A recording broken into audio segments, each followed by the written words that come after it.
Asterisk 4:18 in the morning. The mist over Blackwater Ridge hasn't lifted yet, and it won't. Not for another 2 hours.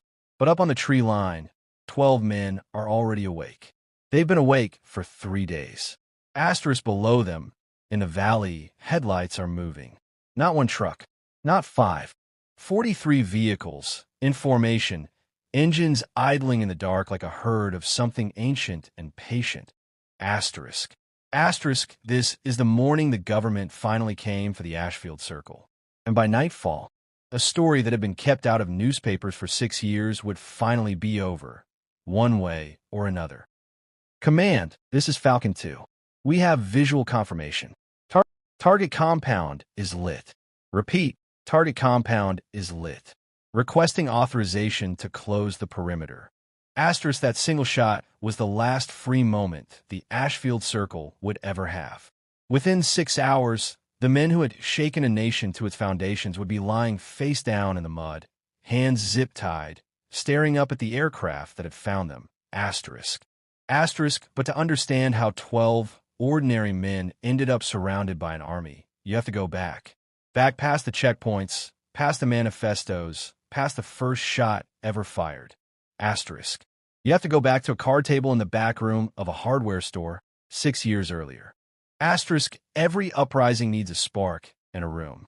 The room, in this case, belonged to a man named Elias Marrow, 42 years old, a former land surveyor who'd lost his family's farm to a government seizure 3 years prior. He wasn't a soldier. He wasn't a criminal. He was, by every account, a quiet man who kept meticulous notes. Asterisk. Asterisk, it was Elias who first called the meeting that would become the Ashfield Circle. He didn't know it yet, but the 6 men who walked through that hardware store's back door over the following months would become some of the most hunted individuals in the country's history. Asterisk. Asterisk, the first to arrive was Desmond Okafor, 43, a former Army logistics officer discharged after publicly criticizing a controversial land requisition policy. Desmond brought something none of the others had, an intimate understanding of how military supply chains worked and how to disrupt them. Asterisk. Asterisk, then came Teodor Vasquez, 41, a mechanic whose small garage had been the last one standing after a wave of forced business closures swept through his town. Teodor didn't talk much. He fixed things. Trucks, radios, rifles, it didn't matter. If it was broken, he made it work again. Asterisk. Asterisk next was Han Baptiste, 44, a former schoolteacher who'd been dismissed for teaching a version of regional history the authorities didn't approve of. Han became the group's voice, the one who wrote the letters, who explained, in careful and often devastating language, exactly why they were doing what they were about to do. Asterisk. Asterisk, the 5th man was Amos Kerrigan, 40, a fisherman from the coastal provinces whose entire village had been relocated without warning to make way for a government development project. Amos brought fury, raw, uncomplicated fury, and 40 men from his home village who trusted him completely. Asterisk. Asterisk, and finally, there was Ravi something. Actually, history remembers him only as the cartographer. 43 years old. His real name was scrubbed so thoroughly from official records that even the tribunal that eventually tried him could never confirm it. He mapped the land. He mapped the patrol routes. He mapped, eventually, the very siege that would end them all. Asterisk. Asterisk, 5 men. Then 6 with Elias. All of them in their early 40s. All of them, on paper, unremarkable. A surveyor, a soldier, a mechanic, a teacher, a fisherman, a cartographer. Asterisk. Asterisk, none of them had ever fired a weapon in anger. Within 18 months, all of them would be leading columns of armed men against a national army. Asterisk, what turned 6 aggrieved men into the leadership of an armed uprising? Historians studying groups like this point to a familiar pattern. Local grievance, ignored petitions, and a government response so heavy-handed it turned dissent into desperation. Asterisk. Asterisk, the Ashfield Circle, named according to Han Baptiste's own writings, after the burned husk of an ash tree that stood at the center of Amos Kerrigan's flooded village. began not with weapons, but with paperwork, petitions, public meetings, letters to regional administrators that went, month after month, unanswered. Asterisk. It was only after a peaceful demonstration outside a government requisition office ended with armed police opening fire on unarmed protesters, killing 3, among them a 14-year-old boy, that the 6 men made their decision. We did not choose the war. The war chose the day it would begin, and it chose it without asking us. All that remained was to decide whether we would meet it standing or kneeling. Within 4 months, the circle had grown from 6 men to over 300. Farmers whose land had been seized, laborers who hadn't been paid in a year, former soldiers like Desmond who knew exactly how thin the line was between order and chaos, and exactly how to exploit it. Asterisk. Asterisk, they didn't call themselves an army. They called themselves a circle, deliberately, a shape with no head, no single point of failure. If one leader fell, the story went, the circle simply closed the gap and kept turning. Asterisk. Asterisk, it was a clever piece of mythology. It was also, as it would turn out, not entirely true. Asterisk. What followed has been described by historians as one of the most sustained, organized insurgent campaigns of its era, and one of the least documented, buried under decades of government silence and destroyed records. Asterisk, the circle's first major action was not an attack, but a rescue, the freeing of 41 prisoners from a regional detention facility where, according to smuggled letters, detainees were being held without trial for months at a time. Teodor Vasquez's mechanical genius turned 3 stolen delivery trucks into makeshift armored transports. Desmond Okafor's military knowledge told them exactly which guard rotations to exploit. Asterisk. Asterisk, the operation succeeded without a single shot fired. It also, overnight, turned the circle from a local nuisance into a national emergency. Asterisk. Asterisk, over the following years, the circle would strike government supply convoys, disable rail lines used to transport requisition goods, and, in their most audacious act, briefly seize control of a regional administrative building, hoisting no flag, making no declaration, simply occupying it for 6 hours to read Jean Baptiste's manifesto aloud to a crowd of thousands before melting back into the countryside. Asterisk. Asterisk, the government, humiliated, responded the only way governments in this position typically do, with escalating force. Curfews, mass arrests of anyone suspected of circle sympathies, villages searched house to house, and, increasingly, military units diverted from border defense to hunt down a group of men the state now labeled, officially, as terrorists. Asterisk. Asterisk, the circle, in turn, dug in. Amos Kerrigan's coastal fighters became experts in ambush and disappearance. The cartographers' maps let them move through terrain the army barely understood. And Elias Marrow, the quiet surveyor who started it all, became, almost against his own wishes, the closest thing the circle had to a supreme commander. Asterisk. They keep asking who our leader is. I tell them, you already killed him. His name was on a rice sack he was carrying when the soldiers shot him for looting his own harvest. We are only the ones who remember his name. Asterisk, by the 5th year, the government had changed its strategy entirely.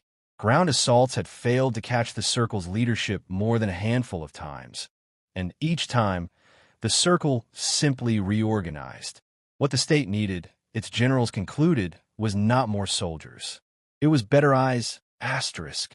Asterisk, for the first time in the conflict, reconnaissance aircraft began systematic sweeps of the highland and coastal regions where the circle was known to operate. Thermal imaging, long-range photography, signals interception on Teodor's jury-rigged radios, which, brilliant as they were, could not disguise their transmission patterns forever. Asterisk. It was a joint operations command, newly formed and combining Army ground units with Air Force reconnaissance and rapid strike capability, that finally cracked the circle's greatest advantage: their invisibility. What changed the entire character of the conflict was coordination.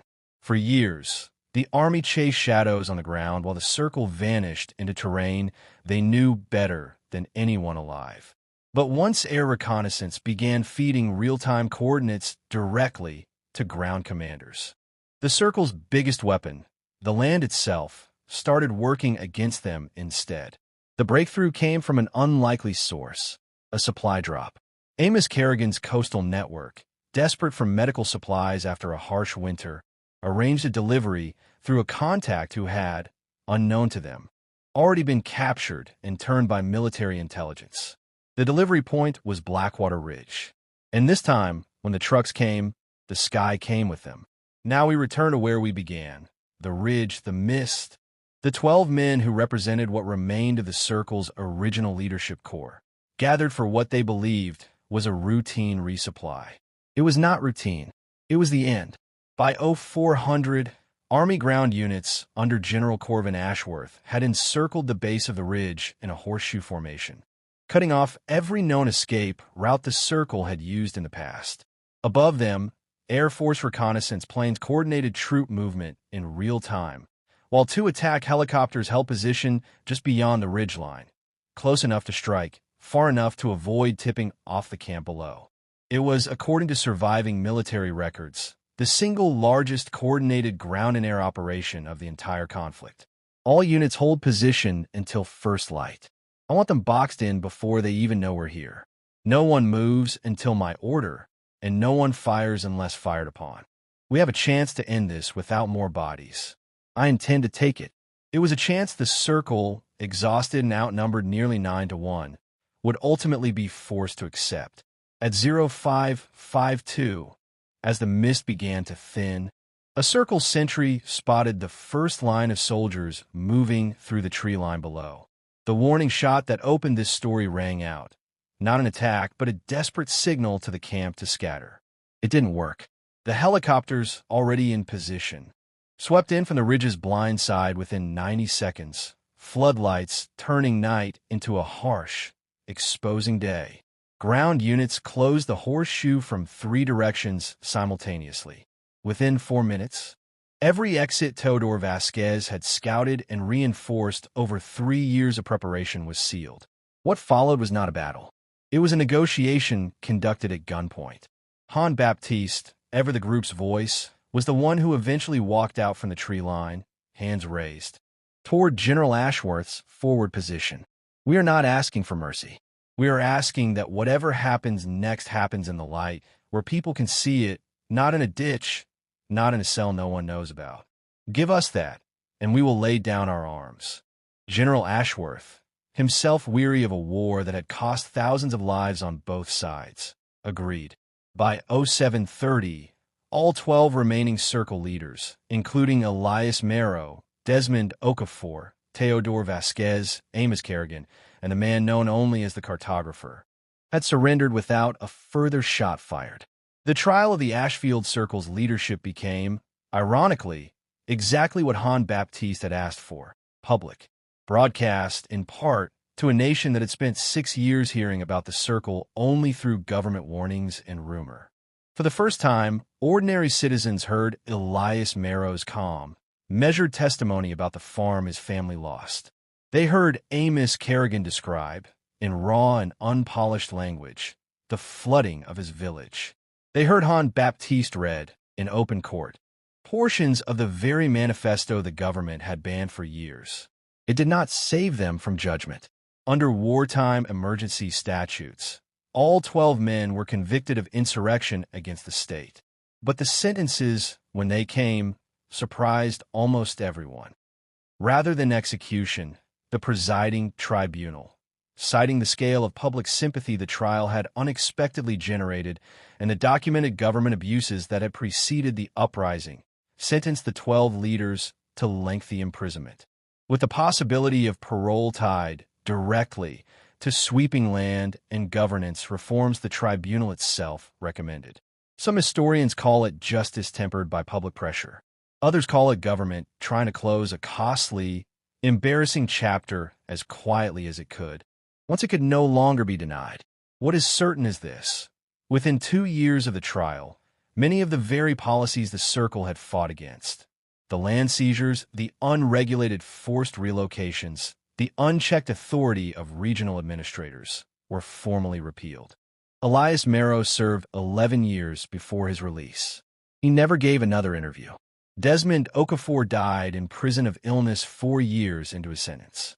Teodor Vasquez, upon release, returned to fixing engines, this time legally, in the same town where it all began.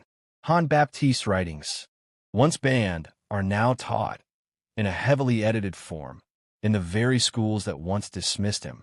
Amos Kerrigan's village was never rebuilt, but a monument stands where the ash tree once did, its inscription bearing no names, because, as the plaque itself reads, quoting Jean Baptiste's own words, 6 men around a card table, 12 leaders on a misty ridge, thousands of ordinary people who, for a handful of years, decided that silence was no longer survivable. The Ashfield Circle never got the ending its members wanted. But in the years since, in the reforms it forced, in the villages it saved from erasure, in the story that, after decades of being buried, is finally being told, perhaps it got the only ending that mattered.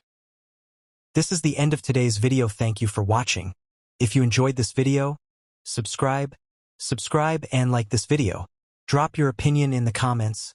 I will see you in my next video. Bye.